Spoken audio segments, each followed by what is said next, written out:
Aparentemente, el tema de palestinos y judíos ha opacado un poquitito el tema de Ucrania. Nosotros quisiéramos pedirle al doctor del Castillo que nos hable de ambas cosas. Primero, ¿a qué altura está el conflicto de Rusia y Ucrania?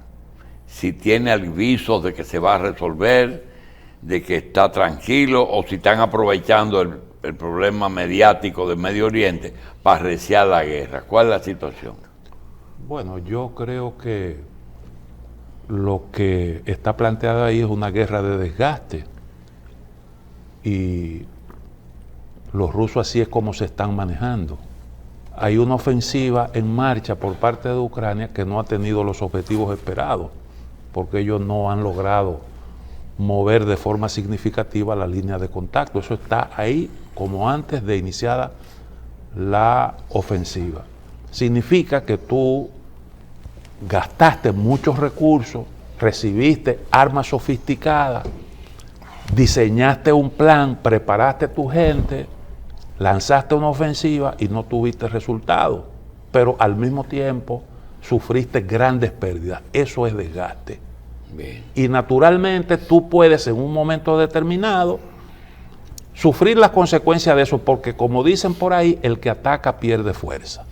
Sin embargo, y hay un problema con la tasa de reposición, la capacidad de reponer las pérdidas, porque eso no es indefinido. Sin embargo, y ahí es en donde está el riesgo. Ahí mismo, en Ucrania, doctor, la guerra mediática de la cantidad de noticias falsas que se dan es abrumante, porque te dicen, es que lo que le están donando son armas viejas. Bueno, eso puede ser cierto o no, y que la guerra mediática hace que uno a veces ni sepa, porque son los dos lados, por dónde anda la verdad. Pero por otro lado, en Medio Oriente, en que los judíos dicen que dominan la mayoría de los medios de comunicación, no han podido hacerlo esta vez, porque sorpresivamente, a pesar de que la gente de Hamas hicieron una incursión inesperada, de que el propio gobierno palestino en algún momento ha dicho que Hamas es una cosa y ellos son otra, pero a pesar de eso, Israel no ha podido ganar la guerra mediática. No, la está perdiendo abrumadoramente. Exacto, y desde hace mucho tiempo el bloque occidental está perdiendo la guerra mediática. Esto también. Lo que ha venido es que ha acentuado esa tendencia.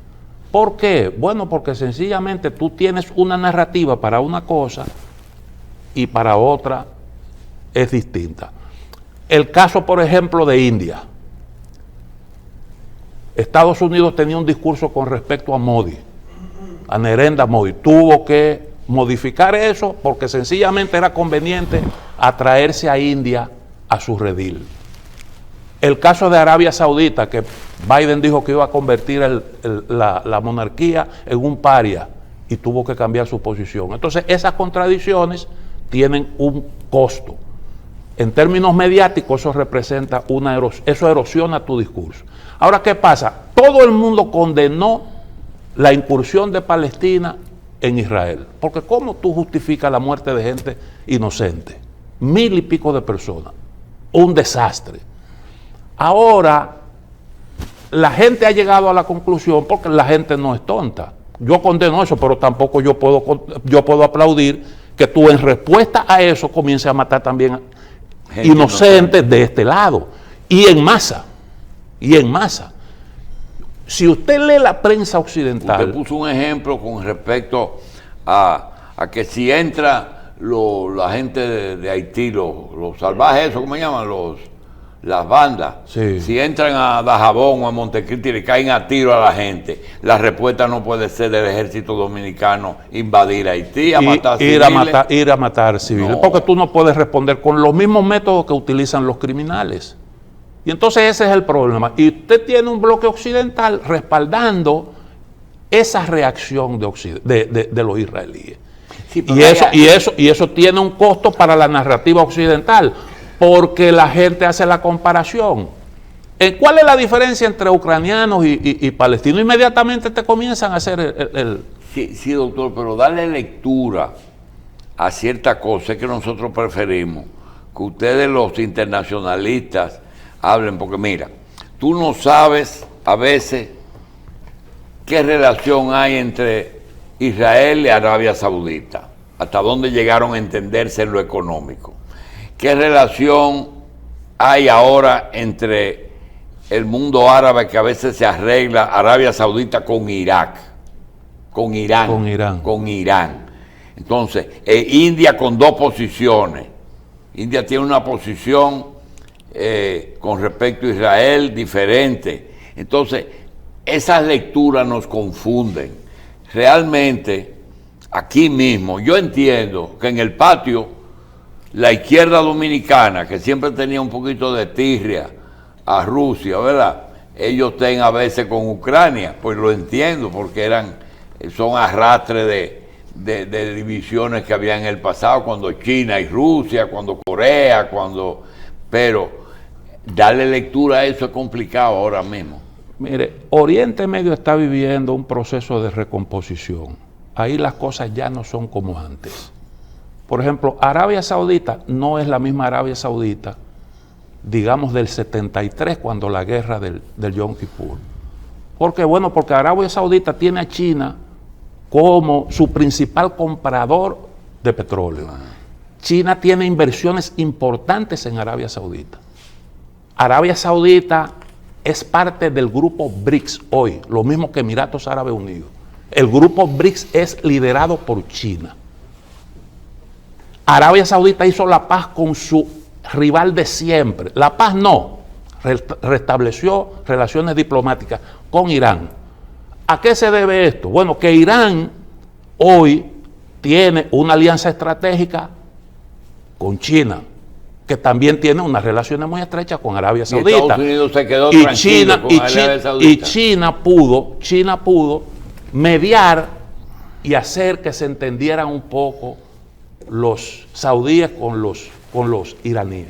Ahora, ¿qué pasa? Estados Unidos invadió Irak, llevó a los chiitas al poder, y los chiitas terminaron pactando con los iraníes. Sí. Entonces hizo una intervención para poner a Irak en manos de Irán, cuando era antes de la invasión lo contrario, porque recuerde que Saddam Hussein hizo la guerra contra Irán. Entonces esa es la realidad que se está viviendo ahí. Irán hoy tiene influencia en Líbano, siempre ha tenido mucha influencia, tiene a Hezbollah ahí. Irán tiene influencia, como ya dije, en Irak, tiene influencia en Yemen, porque los hutíes son apoyados por los iraníes, y además de eso tiene influencia en Siria, porque hay grupos proiraníes que lucharon ahí a favor de Bashar al-Assad. Entonces usted tiene una potencia regional que es Irán, que no es lo mismo que hace un tiempo, porque recuerda usted el Shah, por ejemplo, en el 73, cuando la guerra del Yom Kippur, era un aliado de Occidente. Es decir, el Oriente Medio está viviendo una etapa de recomposición, y eso tiene mucho que ver con el fracaso de la política de Estados Unidos hacia esa zona. Yo me encontré un palestino musulmán aquí, no de Hamás, y yo le expresé el que estaba un poco confundido con respecto a esa política, hacia dónde va la política de Medio Oriente. Y me dice, mire, si usted quiere entender un poco, búsquese el origen de la versión histórica de cada religión, y usted va a encontrar, digo, dice, búsquese lo que pensamos los musulmanes de la guerra, búsquese lo que piensan los cristianos y búsquese lo que dicen los judíos. Y le dio una importancia a algo que tú manejaste. Me dice, es que hay una farsa. Dice él, no, tengo que revisarlo. Me dice, Yemen, en el origen de ese conflicto, fue hace muchos años, muchos siglos, el origen del problema, porque ahí estuvo originalmente, La reina de Saba. no, estaba en Etiopía, pero también muy cerca de lo que es Yemen hoy. Entonces dice, es que la tierra prometida debió ser esa y no Palestina, dicen ellos. Digo, bueno, pudo haber sido entre el Tigris y el Éufrates también, en Irak, pero nos recomienda eso, doctor. Y en otro tema, ¿por qué Venezuela ahora es buena? Bueno, porque sencillamente hay un problema. Todo esto viene a trastornar la política energética de Estados Unidos. Porque hay un esfuerzo por evitar que el petróleo ruso llegue al mercado, por lo menos al precio del mercado. Sí, competitivo. Y eso con el objetivo de disminuir la economía rusa y evitar que Putin tenga los recursos suficientes para hacer la guerra. Eso naturalmente representa una disminución de la oferta. Y para usted poder compensar eso, tiene que buscar otras alternativas. Y por eso es que usted ve que desde que se presentó ese problema ahí, comenzó la política de flexibilización de las sanciones hacia Venezuela. Pero además de eso, esto también condujo a la flexibilización de las sanciones a Irán. Porque usted recuerda que el petróleo iraní también estuvo sometido a sanciones.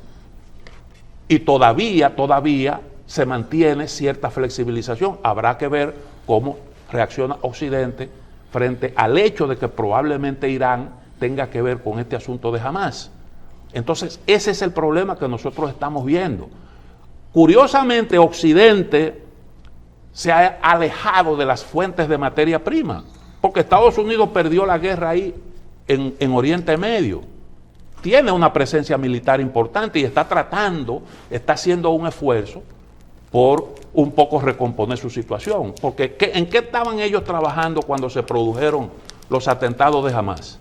Estaban negociando la paz entre la normalización de las relaciones entre Arabia Saudita e Israel, porque Arabia Saudita lidera una buena parte del mundo árabe. Y por esa vía, si se normalizaban esas relaciones, tú tenías mejores condiciones para aislar a Irán. Esa política la inició Donald Trump, pero Joe Biden torpemente le dio para atrás, porque Trump impulsó los acuerdos de Abraham. Y entonces cuando vino Biden, quiso, por la muerte del periodista Khashoggi, sancionar a Arabia Saudita y después se convenció de que eso en el contexto mundial era un gravísimo error y ha tenido que retomar esa política. Dicen que el esfuerzo de Hamás fue para evitar eso y que quien está detrás de eso es Irán, porque hoy en día se utilizan las denominadas guerras proxies. Como usted hace la guerra utilizando a otro. Eso Estados Unidos lo ha hecho, y bueno, y hay otros que también han visto que eso es bueno, como dice la Biblia, y vio que era bueno, ¿verdad? Siguió haciendo. Y entonces, bueno, pues vamos a utilizar también esa metodología. Entonces ese es el problema con el asunto del petróleo, que es un tema sensible para Estados Unidos, porque la situación política que tiene internamente Estados Unidos hoy en día, con un Biden que va perdiendo terreno y que no se sabe si va a ser finalmente el candidato de los demócratas, tiene mucho que ver con el tema de los recursos energéticos y el incremento de los precios internos de los combustibles. Eso es lo que ha hundido la popularidad de Biden, el tema de la inflación. La gente, dicen que hay un pleno empleo, para los ingresos alcanzan menos. Y este problema de Oriente Medio viene a complicar más la cosa, en un momento en el que la Reserva Federal está tratando de manejar el asunto, incrementando, endureciendo su política monetaria, y eso un poco reduce ahora el margen de maniobra, complica la cosa enormemente.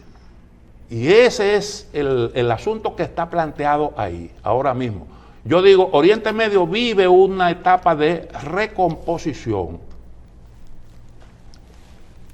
Prácticamente digo yo que Oriente Medio está dando un giro, se está encaminando hacia el polo que lidera hoy en día China. eso es lo que está ahora mismo, planteado. En una zona que es sumamente sensible porque Oriente Medio conecta varios mares, eso está lleno de recursos energéticos y pues lo que allí ocurre tiene repercusión a nivel mundial. Bien. Vamos a una pausa.